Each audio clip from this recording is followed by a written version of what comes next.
Hello and welcome to ET Now. I'm Ashwin Mohan and you're watching Amicus Curiae, where we get you news and views from the world of mergers and acquisitions, legal, tax and regulatory affairs.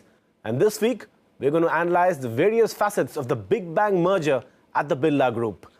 The Aditya Birla Group is merging two of its main subsidiaries, Aditya Birla Nuvo Limited and Grasim Industries, two of its holding companies, in an attempt to create a stronger entity and also unlock shareholder value by spinning off one of Nuvo's subsidiaries and listing it, which is of course Aditya Birla Financial Services Limited. Here's a look at the financials. The merger will create an entity with a yearly revenue of 59,766 crore rupees, net profit of 4,245 crore rupees, and EBITDA, which is a measure of operating profitability, of 12,000 crore rupees.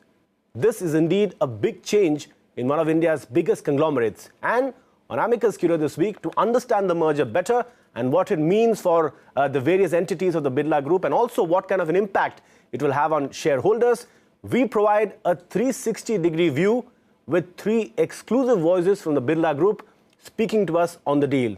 Starting off with none other than Mr. Kumar Mangalam Birla, chairman of the Birla Group. My colleague Abhinava Das caught up with him earlier, and this is what Mr. Birla had to share. Congratulations, Mr. Birla, for creating a 60,000 crore company with a profit of almost 4,000 crore rupees. Just let us understand, what was the idea behind the whole merger process? Is it value unlocking? Is it simplifying the ownership structure? What went behind the transaction? Like I was saying earlier, the whole idea, the underlying thought is to create value for both sets of shareholders, that is for shareholders of Grasim and for Nuvo. What is a happy coincidence is that some of the group cross-holding gets undone, but that obviously is not the primary reason for this large restructuring exercise. We believe that both sets of shareholders stand to gain, that the new company that is being formed, let's call it New Grasim, has a presence in so many sectors that represent India, that represent the India growth story. So if you believe in the India growth story, there's no way that you can not have this company on your radar. It's got a very interesting mix of manufacturing businesses, service businesses, businesses that are generating cash, some businesses that require the cash to grow. So I think it's really all of that put together. The fact that we believe that it creates value for both sets of shareholders. It also lists the financial services entity of the group and gives both sets of shareholders direct holding in that company, which we believe is hugely value accreting. But Mr. Birla, why now? I mean, is it also because that the financial services business has reached a stage where it can take off? So that's one of the important planks for this transaction. If you look at it over the past few years, we've spun off Carbon Black from Nuvo, we've spun off the fashion business, which is now a listed company by itself. And financial services is a business that we have nurtured over the last 20 years. It's now reached a critical mass where we believe that it's an opportune time to get listed. The new company will also give it the firepower that is required in terms of the funding capability to grow the businesses for which we have pretty large ambitions. But Mr. Birla, is it a sheer coincidence that it comes at a time when Idea also needs a strong financial support? And today, with this combined, would be in a much better position to support Idea at a time when competition is just heating up with the coming in of RelGeo. So I think this notion that all of this is being done just to fund Idea is a complete misnomer. I think that these are apprehensions that are completely misplaced. So just to put things in perspective, in the last 10 years, Idea has spent about 16,000 crores and promoter funding has actually been almost zero. So Idea has used its own balance sheet. It's raised funding through QIPs, it's raised funding through infusion of equity from a financial investor, from a strategic investor. So to assume that all of this is being done just to fund Idea, I think is a bit preposterous, if I can say that. Idea has its own plans, it's got its own balance sheet, on the strength of which it would make its own financing decisions. And going by the reaction of shareholders in the last couple of days, I mean, one get a feeling that maybe some feel that Nuvo gets a raw deal with the financial services business getting spun out at a time when it's a prized business for the company. And also for Grasim, it has to deal with more funding for idea. That's the notion which is responsible for the way the stocks have reacted in the last couple of days. So unfortunately, what got reported in the media is very different from what the transaction actually is as we've announced it today. So obviously the market was reacting to news that was factually incorrect. And I believe that the stocks will change their trajectory from tomorrow onwards, because there's every reason for them to do that. Mr. Birla, you had two options. Either merge AB Nuvo with Grasim, then demerge the financial services business, or you first take out the financial services business from Nuvo and then merge the two companies. But you chose the former. Is there any particular reason why it was structured this way? Yes, so the reason is that in this new structure, the financial services business will have a very strong parentage in the new Grasim, which will provide it with the funding capability that is required to grow the business. And financial services, you said, will get listed very soon. Now, what's the timeline that you're looking at, and what about getting in a financial partner there? Because this will be one of your big drivers going forward.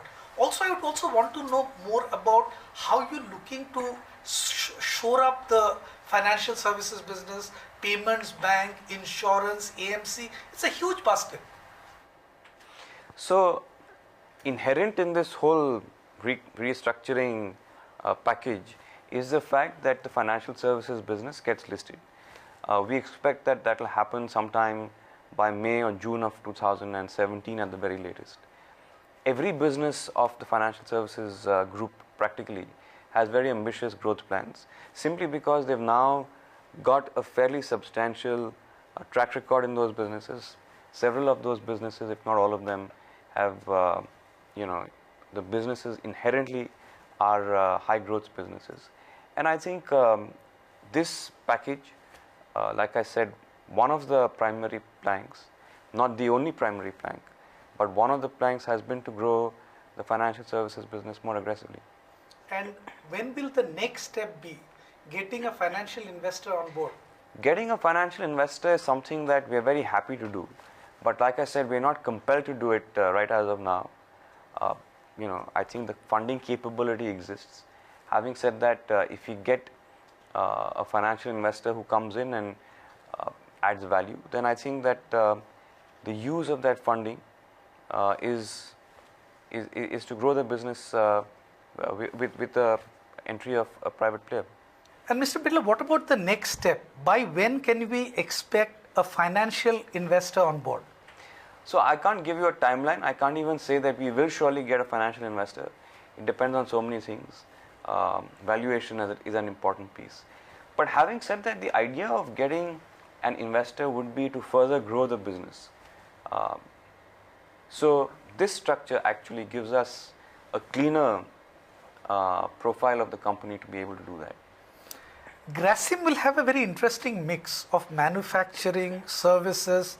Are you happy with the kind of mix that the company will have, or do you think it will evolve over the next few years? I think it's a very interesting mix. Like I said, it's a play on the India growth story. So if you believe in the Indian economy, there's no way that you can't have this company on your radar, like I was saying just a while ago. We've thought this through very carefully. You've got businesses that are throwing up cash, some that require cash. So like I said, it's a play on the Indian economy as it is today and as it looks going out into the future. But Mr. Birla, I mean, when it comes to the Indian market, holding companies always trade at a discount. That's something that we have seen across sectors. I mean, although the new Grasim will also be an operating company, but it will largely remain a holding company in many ways. So isn't that a bit of a concern? So even today, Grasim and Nuvo both have or suffer a holding company discount. So I don't think that this transaction per se actually exacerbates the issue. It's creating a much larger behemoth. It's creating a company with a top line of about $9 billion, EBITDA of about $2 billion. So it actually gives it much more financial strength to pursue its own plans. And Mr. Birla, if I could ask you, how long did the process take? From the time you conceptualized the merger, what was the road like? So this has been in the works, so to speak, for the last 2 years. We've been toying with the idea. But you know, these things always seem to just fall in place. And it just seemed like the most opportune time. If you ask me specifically why now, I can't give you a very sharp answer. But it seemed like an appropriate thing to do at this point in time. And what are the kind of clearances that the merger will require to become effective? So it would require the normal clearances, say from SEBI, from the stock exchanges, from the high courts of both Madhya Pradesh and Gujarat. Nothing that's out of the ordinary. And that process takes how long? So we target to list, or to rather complete this whole exercise by the end of this financial year. Mr. Birla, the GST bill has finally been passed in the Rajya Sabha as well as in the Lok Sabha. What does it mean for the Indian economy in general and India Inc. in particular?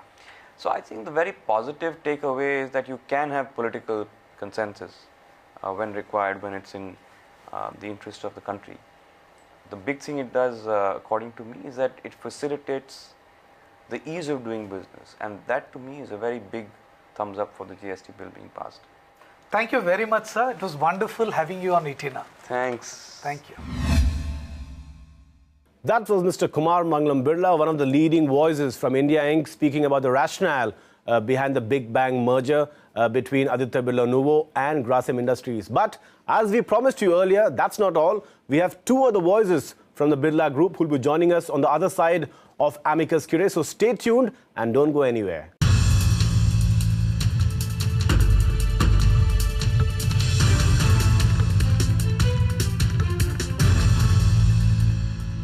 Welcome back to Amicus Curiae, where we are discussing the various facets of the Big Bang merger in the Birla Group, the merger between Aditya Birla Nuvo Services and Grasim Industries. And like we promised to you earlier, we have yet another voice from the Birla stable, and this time around, it's Ajay Srinivasan of Aditya Birla Financial Services, the entity that has been spun off and will soon be listed.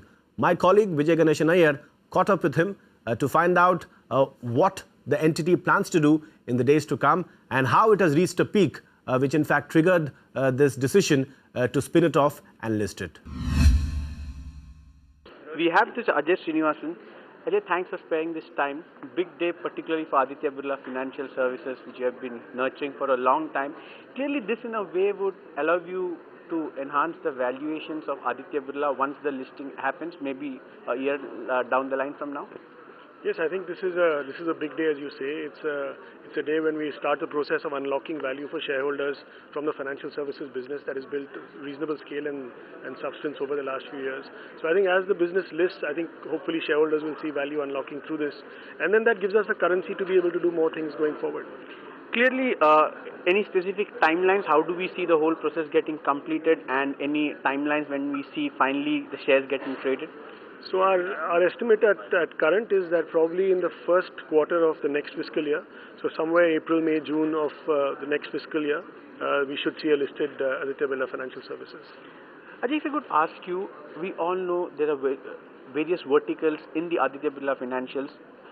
Do we see any specific verticals being say demerged from the current set of the Aditya Birla Financial Group, or it would be the same before the listing? Because insurance is one area which you have an option, and regulator is also asking for listings of insurance companies going forward. So how will you look at that?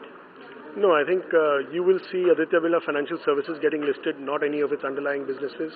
And there's no question of demerging any of these. We're really putting it all together and to give a really wide, diversified financial services opportunity for the market. I think it's a fairly unprecedented opportunity. I don't see anything in the market which has this kind of breadth along with scale. I think the opportunity to buy a business that covers life insurance, asset management, NBFC, broking, wealth management, payment bank, housing finance, all under one roof, I don't think that opportunity exists in the market. And Ajay, quickly if I could ask you in terms of your growth, which is the vertical which you see the maximum growth potential, and at this point of time consolidatedly, how do the numbers stand? So we see growth opportunity across the platform actually. But if you ask me what is likely to lead growth in the near future, I would say the lending business, our NBFC, our housing finance business. We see a lot of traction there in terms of ability to grow. Our asset management business, our mutual fund has done incredibly well. We continue to see an opportunity to grow in that. We're seeing growth coming back in the life insurance business. We see opportunity to grow there. We're launching a health insurance business later this year, so again we should see opportunity there. So I think really across the platform there are many opportunities for growth. And finally, if I could ask you, health insurance, any partnership that we are seeing that you would be, and also secondly, in terms of the overall valuation, do we see any divestment or stake sale happening before the listing? So our partner in our health insurance business is MMI of South Africa. They're one of the leading health insurance players in South Africa. It's a 51-49 joint venture with them. We've just got our R3 approval from the IRDA, so we're now ready to launch, and we should be launching in the next 6 months or so. Any divestment before the listing happens? Nothing at the moment under. Ajay Srinivasan over there from Aditya Birla Financial Services Limited is speaking exclusively to ET Now's Vijay Ganeshan Iyer. And the final voice from the Birla stable who will throw more light on this Big Bang merger is Sushil Agarwal, the group CFO. I caught up with him earlier, immediately post the announcement, and here's what he had to share with ET Now. Firstly, congratulations on this Big Bang merger that has been eagerly awaited by the market. Now the fine print is in place, but there are a few shareholders who are a little anxious about the actual benefits. If you could spell out the actual benefits for shareholders on both sides. So actually I'm going to get into a shareholders call immediately, and as I was explaining in my presentation, it's a win-win situation for both sides of shareholders. What we are doing is we are providing a India play for the both sides of shareholders, because we'll have 5 different business lines on a combined basis, and each of those business lines are actually kind of growing rapidly. Financial services is one, where we are largest non-bank player in the country. We have a fastest growing non-bank finance company. We are 4th largest both in asset management business and life insurance business. We currently kind of manage around $29 billion funds under management. If I move to other business, cement business is another business vertical where we are largest player in the country. Telecom, again, as you know, Idea is the 3rd largest revenue market company in the country. On a textile side, viscose staple fiber, we are a global leader in that business. And if I look at chemical part of the business, we are again the largest player at a country level on a chlor-alkali manufacturing side. So, but what about the rationale behind the share swap ratio? Because that is something that was being eagerly looked at by the markets. If you could just throw some light on the rationale behind the share swap ratio. So let me first tell you that if Nuvo shareholder, if he was holding 100 shares, they'll get 30 shares of Grasim. They'll also get 210 shares of financial services business. All right. So 100 shares will get 30 shares of Grasim. They'll get 210 shares of financial services listed company. And from a Grasim shareholder's point of view, someone who was holding 100 shares, they'll continue to kind of hold 100 shares of Grasim, and they'll also get 700 shares of the financial services business. So financial services business, as I was explaining, is a fast-growing business for us. And that's where the Grasim and Nuvo shareholders would be benefited, because they are getting a listed play in that space. So post this merger, there's an important aspect, and that is of course the exposure that Grasim shareholders will now have to telecom and financial services. Is it just a happy coincidence that this merger in fact comes at a time when your telecom company Idea is in desperate need of financial muscle to take on big players like RailJio who are entering the market? I'm just curious about the timing of this, because it comes at a time when the telecom wars are about to start. No, I think it's just kind of coincidence. I don't think we had planned that way. It just happened to happen that way, that there's someone on a telecom side, something else is happening. And was it the right time? Perhaps you thought that the financial services business was ripe for it to be hived out and be listed as a separate entity. Was that the thinking behind it being hived out? Absolutely. I think, from a financial services point of view, all along, all our investors have been kind of expecting us to list that company.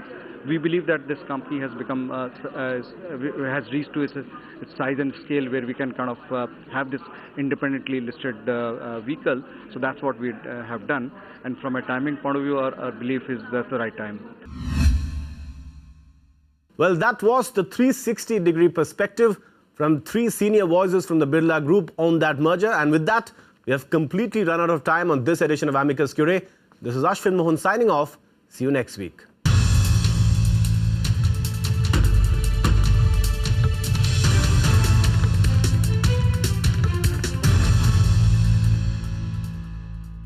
Find us on Facebook at facebook.com/ETNow and don't forget to click the like button. You can also follow us on Twitter at ETNowLive. To stay updated with all our programming, hit the subscribe button on our YouTube channel by logging on to youtube.com/user/ETNow.